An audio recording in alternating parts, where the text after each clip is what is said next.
12 países firmaron un pacto radical para crear la OTAN, en teoría una alianza defensiva, pero antes de que la atacaran ya estaba bombardeando Yugoslavia. Durante 78 días lanzó ataques aéreos masivos sin aprobación de la ONU. No se activó el artículo 5, nadie había agredido a sus miembros, y aún así comenzó a actuar, con un propósito oculto que no se descubriría hasta años después. Era 1949, la Unión Soviética ya extendía su dominio sobre media Europa, imponiendo su régimen comunista con puño de hierro. Las cicatrices de la Segunda Guerra Mundial aún estaban abiertas, pero mientras el mundo intentaba sanar, las personas más poderosas de Estados Unidos, Reino Unido, Francia y otros países se reunían con algo más en mente: el pacto de la OTAN, que les permitiría intervenir y expandir su influencia más allá de sus propias fronteras. Su misteriosa intervención siguió con Afganistán, donde estuvieron 20 años, y Libia, donde un ataque coordinado derrocó al gobierno en semanas, pero dejó al país al borde del caos. Y todo apuntaba a una misma dirección. Al contrario de lo que muchos creían, tras la caída de la Unión Soviética, la OTAN solo se hizo más fuerte. Pasó de 12 países originales a 31 en 2024, convirtiéndose en una de las organizaciones que decide el rumbo de la humanidad. El 11 de septiembre de 2001, la OTAN activó su mecanismo más poderoso, el artículo 5. Ese día, Estados Unidos sufrió el atentado terrorista más devastador jamás visto, y gracias a ese artículo, que ponía a todos los países del acuerdo a luchar en conjunto bajo la misma causa, se desató una nueva guerra, esta vez contra un enemigo mucho más escurridizo: el terrorismo internacional. Hartos de que el destino del mundo se decidiera en salas cerradas, los países del sur tomaron nota y copiaron la fórmula de poder con su propio objetivo oculto.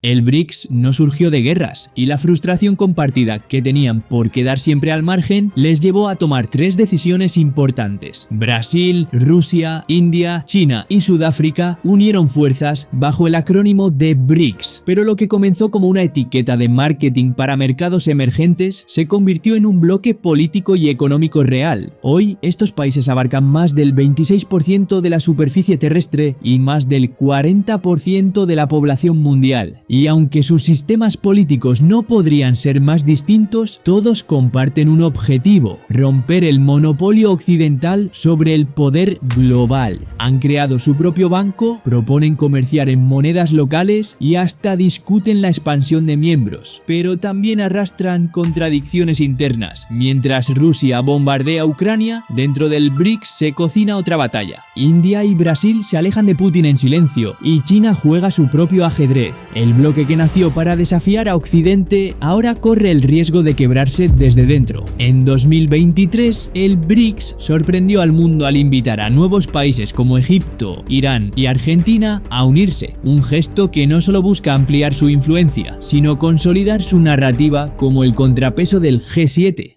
A mediados de los años 70, el mundo estaba en crisis: petróleo caro, inflación descontrolada y una economía global tambaleante. En ese contexto, los líderes de las economías más ricas decidieron reunirse de manera informal. Así nació el G6. Poco después se sumó Canadá y el grupo se convirtió en el G7. Estados Unidos, Japón, Alemania, Francia, Reino Unido, Italia y Canadá. 7 países que tienen casi la mitad de la riqueza mundial, aunque con menos del 10% de la población. Una élite económica que, pese a sus diferencias, intenta establecer las reglas del juego global. Lo curioso es que no tienen sede ni secretaría permanente. El G7 opera más como un club exclusivo de élite, donde las potencias más ricas del planeta se sientan a debatir el destino del mundo entre café y declaraciones públicas. Hablan de cambio climático, seguridad global, pandemias y comercio, pero sin tomar decisiones obligatorias. Todo queda en promesas, gestos diplomáticos y una condición clave: que haya voluntad política. Y aunque ha perdido peso frente a bloques como el G20 o BRICS, el G7 sigue teniendo algo que pocos poseen: capacidad de reacción inmediata y un megáfono planetario. Porque cuando estos 7 hablan, los mercados escuchan. Las potencias aliadas. Una soleada mañana de junio de 1914, en la ciudad de Sarajevo, todo parecía preparado para una jornada de celebración. Carrozas adornadas, uniformes relucientes y una multitud ansiosa por ver pasar al archiduque Francisco Fernando. Pero de repente, dos disparos rompieron la tranquilidad. El archiduque Francisco fue asesinado. Lo que parecía un atentado local se convirtió en la chispa que encendió una guerra mundial. Y lo más inquietante es como todos ya estaban preparados, como piezas esperando ser activadas. Por un lado, las potencias aliadas lo formaban el Reino Unido, Francia y Rusia. Más tarde se unió Italia, traicionando así a Alemania. Estados Unidos entró en 1917 con una fuerza económica y militar que cambiaría el curso de la guerra. Cada país tenía sus propios intereses. Francia quería recuperar Alsacia y Lorena, Rusia buscaba proteger a los eslavos en los Balcanes y el Reino Unido deseaba frenar la hegemonía alemana. Todos creían que la guerra iba a ser corta, pero acabó 4 años después, con la victoria de las potencias aliadas y millones de cadáveres en el campo de batalla. Cuando la paz por fin iba a llegar, el Tratado de Versalles castigó tanto a Alemania que 20 años después el mundo volvería a arder. Las potencias aliadas en la Segunda Guerra Mundial la lideraron Estados Unidos, Reino Unido, la Unión Soviética y China. Y a pesar de sus diferencias, Roosevelt, Churchill y Stalin se aliaron porque sabían que solos no podían ganar. Cada uno enfrentó su propio infierno, los soviéticos en el Stalingrado, los británicos bajo las bombas del Blitz y los estadounidenses en las playas del Pacífico. Del otro lado estaban las potencias del eje. Detrás de cada imperio del eje había una obsesión. Alemania, humillada tras la Primera Guerra Mundial, buscaba venganza. Italia quería revivir la gloria imperial de Roma. Japón deseaba ser el amo de Asia. En 1936, Hitler y Mussolini sellaron su cooperación con el eje Roma-Berlín. Japón se uniría más tarde, formando el llamado Pacto Tripartito en 1940. No fue solo un acuerdo militar, fue un proyecto ideológico de supremacía. La Blitzkrieg alemana, la invasión japonesa de China y las campañas fascistas en África mostraban un patrón: expansión rápida, brutalidad extrema y represión total. Pero incluso entre ellos había fricciones. Japón y Alemania nunca coordinaron ofensivas conjuntas. Mussolini, por su parte, inició guerras sin consultar a Hitler, como en Grecia. A pesar de sus diferencias, coincidían en algo: no había espacio para la diplomacia. Sus crímenes dejaron marcas imborrables: el Holocausto, las masacres de Nankín, los campos de concentración en África. Y aunque durante años parecían imparables, el mundo respondió con una fuerza que ni ellos imaginaron. En 1945, Berlín cayó y Japón se rindió tras 2 bombas atómicas. Pero la victoria no trajo paz. En Yalta y Potsdam, las potencias aliadas comenzaron a repartirse el mundo y plantaron las semillas de una nueva guerra, la Guerra Fría. El Pacto de Varsovia. Cuando la OTAN integró a Alemania Occidental en 1955, la Unión Soviética respondió con una jugada propia: el Pacto de Varsovia. Esta alianza no era solo militar, era un símbolo de dominación. Bajo el liderazgo de Moscú, 8 países firmaron el pacto, pero más que un club de defensa mutua, funcionaba como herramienta para mantener el control sobre Europa del Este. En 1956, los tanques del pacto entraron a Budapest. En 1968 sofocaron la primavera de Praga. El mensaje era claro: nadie salía del bloque socialista sin consecuencias. Lo irónico es que su primera gran fisura llegó desde dentro. Albania se retiró en 1968, descontenta con la influencia soviética. Con el tiempo, los propios miembros comenzaron a cuestionar la alianza, y en 1991, con el colapso de la Unión Soviética, el pacto se desintegró, pero sus huellas aún están presentes en cada país que alguna vez fue invadido por tanques amigos y que hoy mira con cautela hacia Moscú. La Unión Europea. Imagina un continente donde 2 guerras mundiales habían dejado ruinas, odio y hambre. En lugar de levantar muros, 6 países decidieron compartir lo más valioso que tenían: el carbón y el acero. Así, en 1951 nació la Comunidad Europea del Carbón y del Acero. Lo que parecía una alianza económica técnica escondía una ambición mucho mayor: evitar otra guerra entre Francia y Alemania. Y funcionó. Con los años se sumaron más miembros, miembros, y la comunidad se convirtió en algo mucho más grande, la Unión Europea. En 1993, con el Tratado de Maastricht, la Unión Europea adquirió su forma moderna, una unión política, económica y cultural, una bandera, un himno y una moneda común, el euro. Pero también desafíos, crisis migratorias, conflictos entre Estados miembros y la fuga del Reino Unido. Hoy, 27 países comparten instituciones como el Parlamento Europeo, el Banco Central y el Tribunal de Justicia. Y aunque a veces parezca una maquinaria lenta, es uno de los experimentos más ambiciosos de integración pacífica en la historia moderna.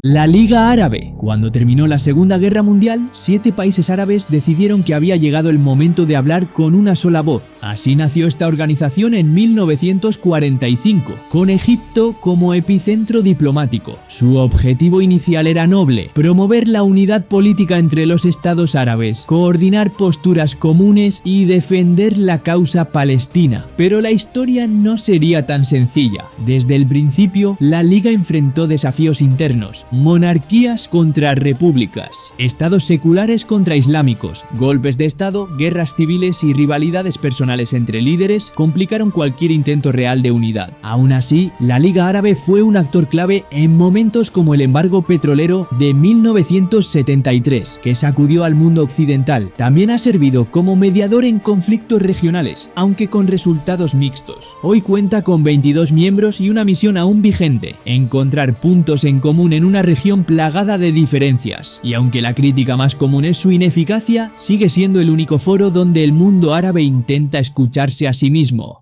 ASEAN. En medio del caos de la Guerra Fría, con Vietnam en llamas y Camboya al borde del colapso, 5 países del sudeste asiático decidieron hacer algo inusual: cooperar. En 1967, Indonesia, Malasia, Filipinas, Singapur y Tailandia firmaron la creación de la ASEAN. Y lo más increíble es esto: no lo hicieron por amor, lo hicieron por miedo. El miedo a ser arrastrados por las superpotencias y el miedo a guerras entre vecinos. Lo que comenzó como un pacto modesto para mantener la estabilidad, hoy es una red de 10 países que han logrado evitar conflictos armados entre ellos durante más de medio siglo. ASEAN no tiene un ejército común ni una moneda única, pero sí tiene algo igual de poderoso: influencia. Ha creado zonas de libre comercio, ha traído inversiones y se ha convertido en el puente entre China, Estados Unidos y el resto del mundo. E incluso cuenta con su propio tratado de no agresión, el Tratado de Amistad y Cooperación.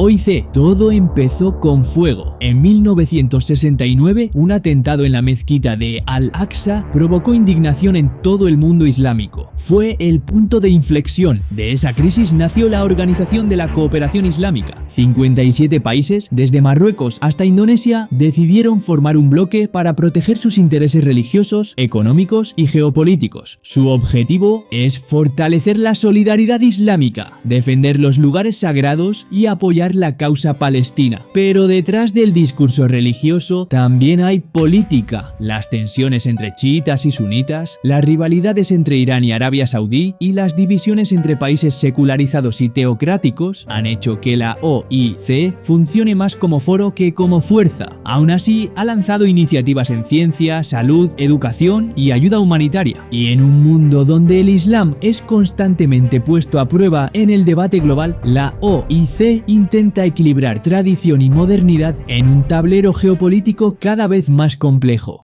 Commonwealth. Lo que alguna vez fue el Imperio Británico, con presencia en casi cada rincón del planeta, hoy sobrevive convertido en una comunidad voluntaria, la Commonwealth. Creada en 1931, reúne a 56 países de todos los continentes. Algunos, como Australia y Canadá, todavía reconocen al monarca británico como jefe de Estado. Otros, como India o Sudáfrica, no, pero todos comparten una historia. Fueron colonias o dependencias británicas. La Commonwealth no tiene ejército ni poder legislativo, pero sí influencia cultural y diplomática. Organiza desde los Juegos de la Commonwealth hasta programas educativos, foros económicos y misiones de observación electoral. Es una red suave, donde el legado imperial se mezcla con una visión de cooperación moderna, y aunque ha sido criticada por su rol simbólico, la realidad es que muchas excolonias prefieren seguir vinculadas siempre y cuando puedan hablar de tú a tú con la antigua metrópoli.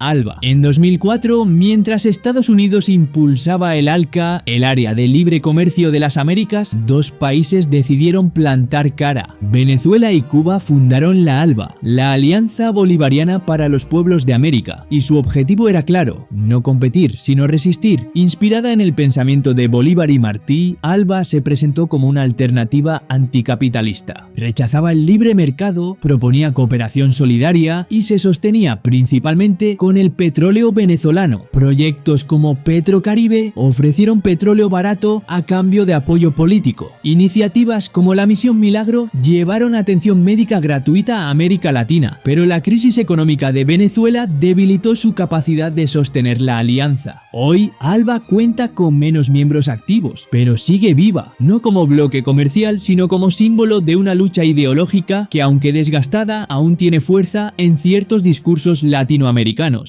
G77. En 1964, durante una conferencia de comercio en Ginebra, 77 países en desarrollo decidieron unirse. No tenían armamento nuclear ni economías gigantescas, pero sí una necesidad común: hacerse escuchar. Así nació el Grupo de los 77, hoy compuesto por más de 130 países. Aunque su nombre no cambió, su peso sí lo hizo. El G77 se convirtió en la mayor coalición de países del sur global dentro de la ONU, y aunque no es una alianza militar ni económica, sí tiene un poder inmenso: el voto. Con ese voto bloquean resoluciones y empujan agendas cuestionables sobre desarrollo sostenible, justicia climática y comercio justo, pero también enfrentan críticas. Es difícil mantener la unidad entre tantos miembros con prioridades tan distintas. Aún así, el G77 funciona como un recordatorio constante: el mundo no puede ser gobernado solo por un puñado de potencias, porque aunque no suenen en los titulares, son mayoría. El Quad, 4 países, 4 océanos, una alianza sin nombre oficial, pero con un mensaje muy claro. Estados Unidos, Japón, India y Australia forman el Quad, un grupo que no necesita firmar tratados para incomodar a China. Nacido tras el tsunami de 2004 como un esfuerzo de ayuda humanitaria, el Quad resurgió en 2007 con otro propósito: equilibrar el poder en el Indo-Pacífico. Ejercicios navales conjuntos, acuerdos tecnológicos y cooperación en vacunas, todo bajo un lenguaje de libertad y seguridad. Pero lo interesante no es lo que hacen, sino lo que representan. Son democracias marítimas alineadas para contener la influencia de Pekín, sin decirlo abiertamente. Un movimiento que no es militar en forma, pero sí en intención. Y aunque China lo denuncia como una OTAN asiática, los miembros del Quad insisten en que solo buscan estabilidad. No olvidéis apoyar este tipo de contenido suscribiéndoos y viendo este otro vídeo muy curioso que os encantará.